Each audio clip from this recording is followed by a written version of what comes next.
ሰላም ላንቺን እናቴ ንግሥት እሌኒ። እነሆ ከጠላቴ ከመክስሚያኖስ ጋር በተዋጋው ጊዜ በሰማይ ሰሌዳ ላይ የመስቀል ምልክትን አየሁ። በዚህ የመስቀል ምልክት ጠላትን ድል ታደርጋለህ የሚል ነበር። እናቴ ንግሥት እሌኒ፣ ታዲያ የዚህ መስቀል ነገር ምንድን ነው? ሰላም ላንተ ይሁን ልጄ ቆስጠንጢኖስ። መስቀሉማ ለሰው ልጆች ሲባል ታላቅ መስዋዕት የተከፈለበት ነው። አዳም አትብላ የተባለውን በመብላቱ ከፈጣሪው ከአምላኩ ጋር ተጣልቶ ነበር። አምላክ የሰው ልጅ ንስሐ ቢገባ ከ5500 ዓመት በኋላ ከልጅ ልጅ ተወልጄ አድንሃለሁ የሚል የምሕረት ቃል ኪዳን አምላኩ ገባለት። ታዲያ አምላክ የሰው ልጅ የበደል ካሳ በፍጹም ፍቅሩ በዕፀ መስቀል ላይ ተሰቅሎ አዳነን። መስቀሉ ለኛ ለምናምነው የእግዚአብሔር ኃይል ነው፣ ለማያምኑት ግን ሞኝነት ነው። ምክንያቱም የልዑል እግዚአብሔር ደም ፈሶበታልና። እናቴ ንግሥት እሌኒ፣ ታዲያ ይህ ታላቅ መስዋዕትነት የተከፈለበት የጌታ መስቀል ከወዴት አለ?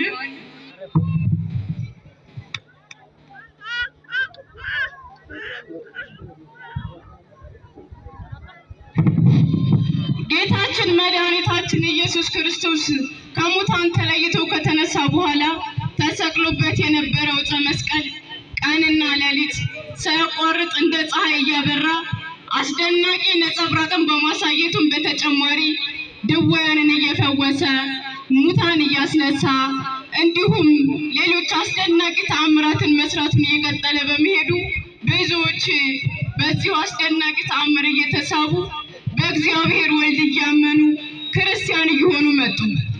በአካባቢው የነበሩ አይሁድም ይህን ድንቅ ነገር እያዩ አርቀው ከማመን ይልቅ ጉድጓድ ቆፍረው በመቅበር በአዋጅ የአካባቢውን ነዋሪ ሁሉ በየቀኑ የቤት ጥራጊ እየሰበሰቡ ከዛ ጉድጓድ ላይ እንዲጥሉ ትዕዛዝ እያስተላለፉ ከጥራጊውም ብዛት ጉድጓዱ እንደ ትልቅ ጉብታ ተራራ ሆነ። እናንተ የሮም የሀገር ሰዎች አባቶችና ወንድሞች ሆይ ጽድቅን ከሚያስገኝ ከበጎ ስራ ሁሉ የሚሻልና የሚበልጥ ነገር ምንድን ነው?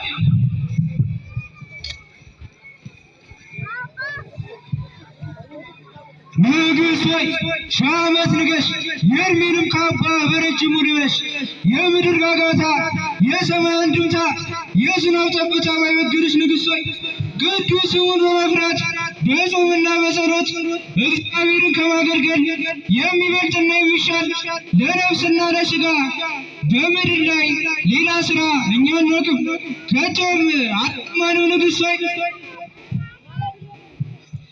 ለነፍሳችሁና ለሥጋችሁ የሚጠቅም ይህን መልካም ነገር ስታውቁ ባለማወቃችሁ ክፉዎች አመፀኞች አይሁድ በምድር ውስጥ የቀበሩትን የክብር ባለቤት ጌታ ኢየሱስ ክርስቶስ የተሰቀለበትን መስቀሉን ለመፈለግ የማትደክሙት ለምንድን ነው? አባቶቼ፣ ወንድሞቼ፣ የምትወዱኝ የምወዳችሁ ወገኖች ሆይ ጌታ ክርስቶስ ተሰቅሎበት በደሙ ስለከበረ መስቀሉ ዜና ንገሩኝ። እራሱን የመቱበት ሽመል ወዴት አለ? እግሮቹንና እጆቹን የተቸነከሩባቸው 5 ችንካሮች ከወዴት አሉ? የክብር ባለቤት ዕፀ መስቀል ላይ ተሰቅሎ ሳለ በተጠማ ጊዜ ሐሞትና መራራ ያጠጡበት ሰፍነግስ ወዴት አለ?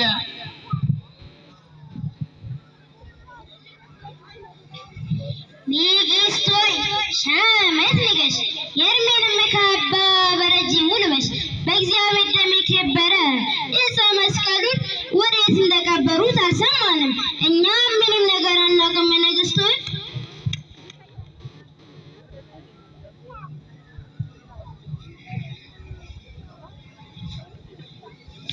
ንግሥት ሆይ ከብዙዎች አዋቂዎች ከአስተዋዮችም እንዲህ ሲሉ ከታናሽነቴ ጀምሮ ሰምቻለሁ።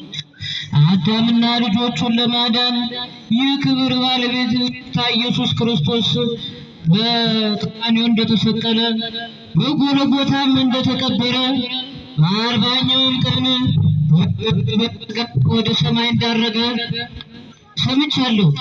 ስለ ጌታ ክርስቶስ መስቀል ዳግመኛ የሚሰማሁት ክፉዎች አይሁድ ምድሩን ጠልቅ አድርገው ቆፍረው እንደቀበሩት ላያቸውም ላይ ጥራጊያቸውን ያከመሩበት ነው። ነገር ግን ንግሥት ሆይ ቤት እንደቀበሩት ብፁዕ የሚገርም እኮ ነው ወገኖቼ።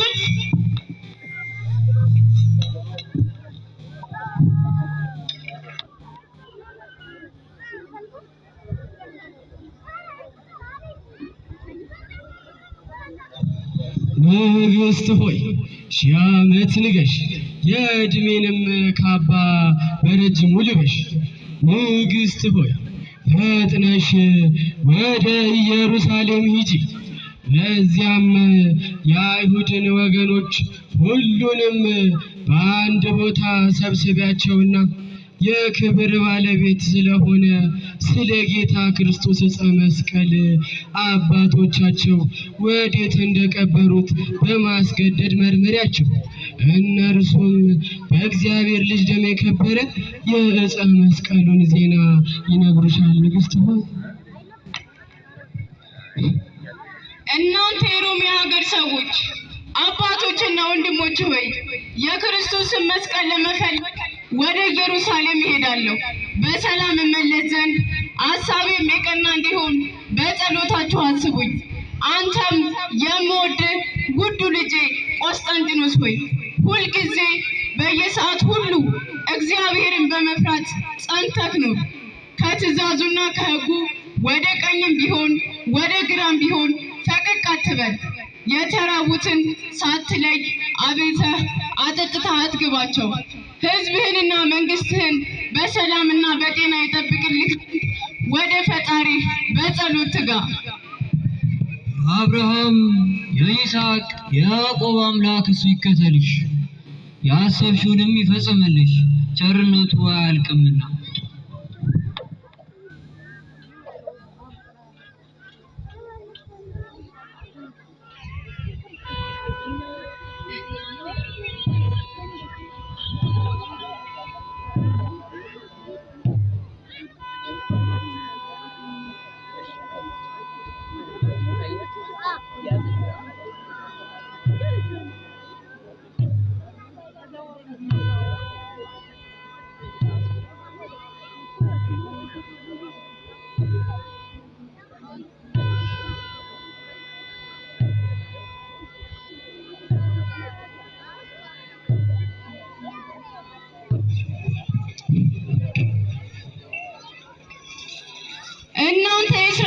ልጆች ሆይ የከበረ ዕፀ መስቀሉን አባቶቻቸው የቀበሩበት ወዴት ነው? ንገሩኝ።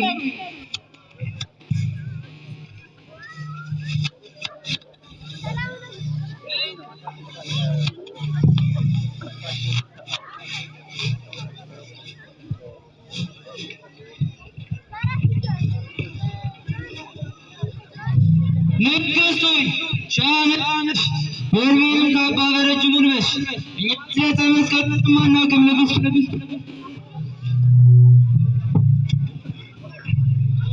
ይህን ምክንያት በመናገር ከእጄ እንደማታመልጡ እኔ እነግራችኋለሁ። ነገር ግን ጌታ ክርስቶስ በላዩ ስለተሰቀለበት ዕፀ መስቀል ግልጥ አድርጋችሁ ንገሩኝ። እርሱም በአርአያውና በአምሳሉ የፈጠራችሁ አምላካችሁ ኢየሱስ ክርስቶስ ነው። በእግዚአብሔር ልጅ ደም የከበረ ዕፀ መስቀሉን አባቶቻቸው የቀበሩበትን ካልነገራችሁኝና ይህንን ምስጢር ለእኔ ገልጣችሁ ካልነገራችሁኝ ግን በክፉ አሟሟት ትሞታላችሁ።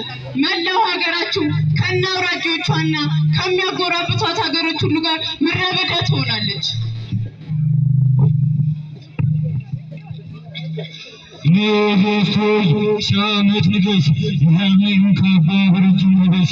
ንግሥት እመቤታችን ሆይ እኛ ስለምትይው ነገር ምንም አናውቅም። ንግሥት ሆይ የአይሁድ ሕዝብ ሆይ አባቶች የቀበሩትን ልጆች ያውቁምን?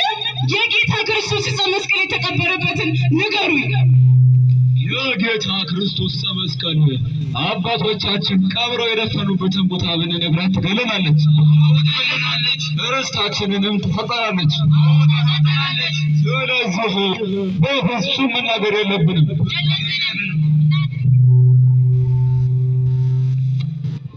ንግሥት ሆይ ሺህ ዓመት ንገሽ። የዕድሜንም ካባ በረጅሙ ልበሽ። ንግሥት ሆይ ስለምን ታስጨንቂናለሽ? እኛ ስለ መስቀሉ አልሰማንም፣ ክርስቶስም ሲሰቀል አልነበርንም። አባቶቻችንም ቢሆኑ ሰውን ወይንም ክርስቶስን አልሰቀሉም፣ መስቀሉንም በምድር ውስጥ አልቀበሩም። ንግሥት ሆይ እናንተ ሐሰተኞች፣ የኢየሩሳሌም ሀገር ከእኔና ከእናንተ ለማን ትቀርባለች? መስቀሉ የተቀበረበትን የማትነግሩኝ ከሆነ የከፋ አሟሟትን ትሞታላችሁ። የጌታ ክርስቶስ ዕፀ መስቀል አባቶቻችን የቀበሩበትን ቦታ ብንነግራት ካልነገርናት ትገለናለች፣ ርስታችንንም ትሰጠናለች። ስለዚህ ብንነግራት ይሻላል።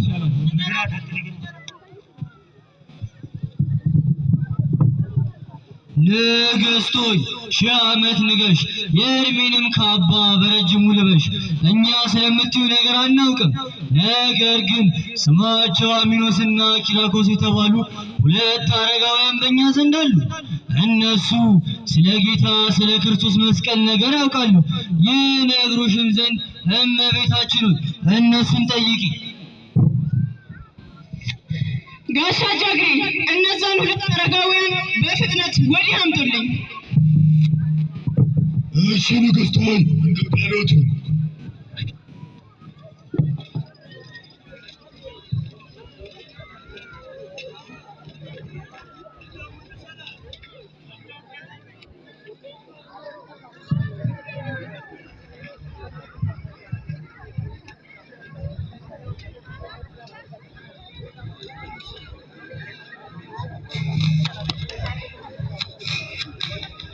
አባቶቼ ስለ ጌታ ክርስቶስ ዕፀ መስቀል ዜናውን ንገሩኝ። አባቶቻቸው የቀበሩበትን ቦታውን አሳዩኝ። ንግሥት ሆይ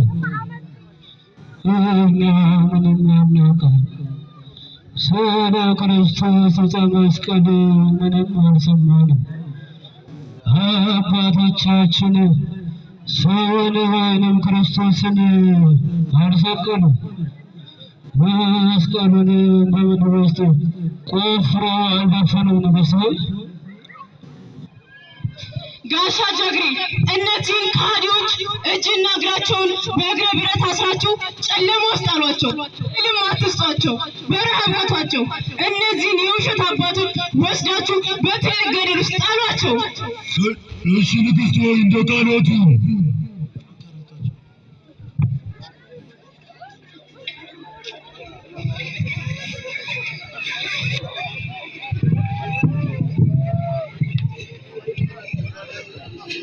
የክብር ባለቤት ጌታዬ መድኃኒቴ ኢየሱስ ክርስቶስ ሆይ እባክህን ስለ መስቀሉ ነገር አሳየኝ። ለኔ አትፍሪ፣ አትደንግጪ። እኔ እግዚአብሔር መልአክ ቅዱስ ገብርኤል ነኝ። ላጠፋሽ የመጣሁ አይደለም፣ ላድንሽ፣ ልብሽንም ደስ ላሰኘው እንጂ። የእግዚአብሔር መልአክ ሆይ እባክህን ስለ ክርስቶስ መስቀል ንገረኝ። ይህንንም በእግዚአብሔር ልጅ ደም የከበረ ዕፀ መስቀሉን ክፉዎች አመፀኞች አይሁድ የቀበሩበትን ቦታውን አሳየኝ። ስለዚህ ክፉዎች አይሁድ የቀበሩበትንና ያዳፈሩበትን ቦታ እኔ አልነግርሽም፣ አላሳይሽም፣ እኔ አልገልጥልሽም። ነገር ግን አይሁድ ያመጧቸው ስማቸው ኪራኮስና ዲዮስ የሚባሉ አንቺም ያሰርሻቸው ሁለቱ አረጋውያን ከመጀመሪያው እስከ መጨረሻው እነርሱ ያውቃሉ። እስከሚነግሩሽም ድረስ አስረተሽ ምርምሪያቸው።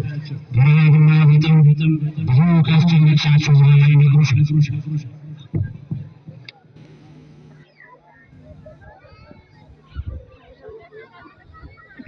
ጋሻ ጃግሬ እነዛን ሁለት አረጋውያን በፍጥነት ወዲያ አምጡልኝ። እሺ ንግሥት ሆይ እንደ ቃሎቱ።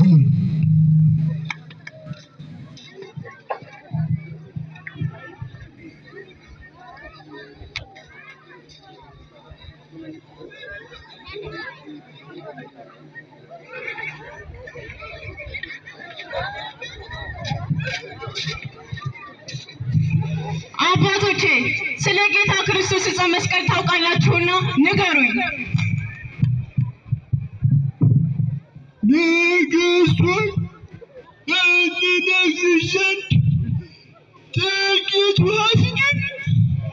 የክርስቶስ ዕፀ መስቀል የተቀበረበት አስቀድማችሁ እስካልነገራችሁኝ ምንም አልሰጣችሁም። ንግሥት እመቤታችን ሆይ እንነግርሽ ዘንድ ስሚ። በዚያን ወራት እኛ ታናናሾች ሳለን አባቶቻቸው ሲናገሩ ከእርሳቸው እንደሰማነው ጌታ ኢየሱስን የሰቀሉበት ቦታ ስሙ ቀራንዮ ነው። ይህም ጎልጎታ በሚባል በጎልጎታ ቀበሩትና በሦስተኛው ቀን ከሙታን ተለይቶ ተነሳ። የከበረ መስቀሉንም አባቶቻችን በዚያ ስፍራ ቀበሩትና በአካባቢው ላይ አዋጅ አስነግረው የአካባቢውን ሕዝብ የቤቱን ጥራጊና ቆሻሻዎችን እያመጡ እንዲደፉ አስደረጉ። በዚያንም ጊዜ ተራራው 500 ክንድ ያክል ተራራ ሆነ። ይህ ታሪክ ከተፈጸመ 300 ዘመናትን አስቆጥሯል። ንግሥት ሆይ ስለምን በከንቱ ትደክሚያለሽ? ሰውንስ ለምን ታደክሚያለሽ? እነሆ የጌታ የኢየሱስ መስቀል ከነዛ ከምታያቸው ከሦስቱ ተራሮች በአንዱ እንደሆነ አባቶቻችን ሲያወሩ ሰምተናል።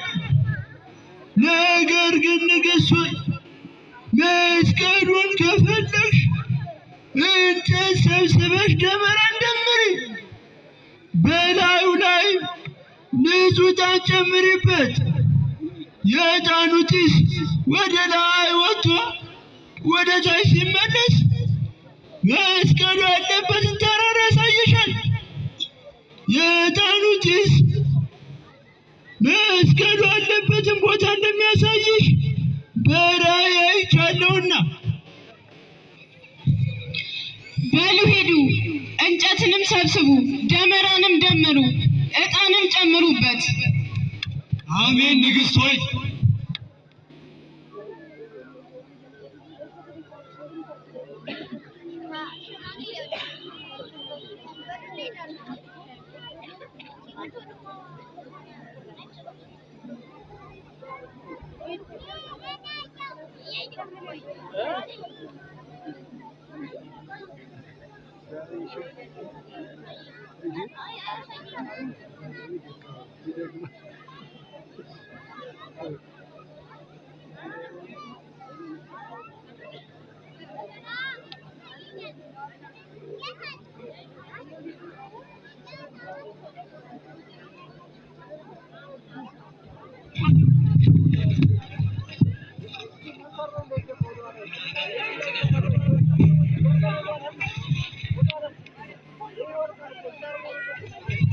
ንግሥት ሆይ ሺህ ዓመት ንገሽ፣ የዕድሜንም ካባ በረጅሙ ልበሽ። እነሆ ሕፃኒቱስ ወደ መሃለኛው ተራራ ሰገደ። በሉ ሂዱ ቆፍሩ፣ እግዚአብሔር ይርዳችሁ።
ንግሥት ሆይ ሺህ ዓመት ንገሥ፣ የዕድሜንም ካባ በረጅም ልበስ።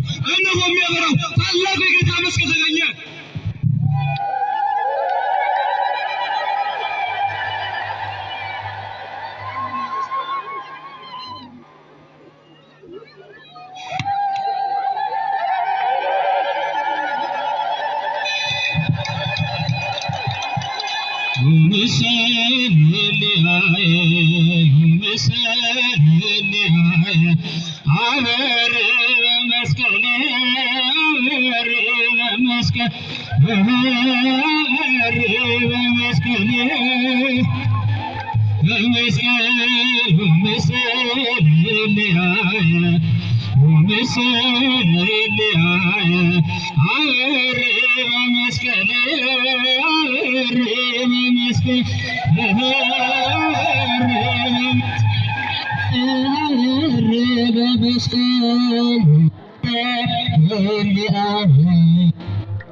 እልል ብላችሁ እግዚአብሔርን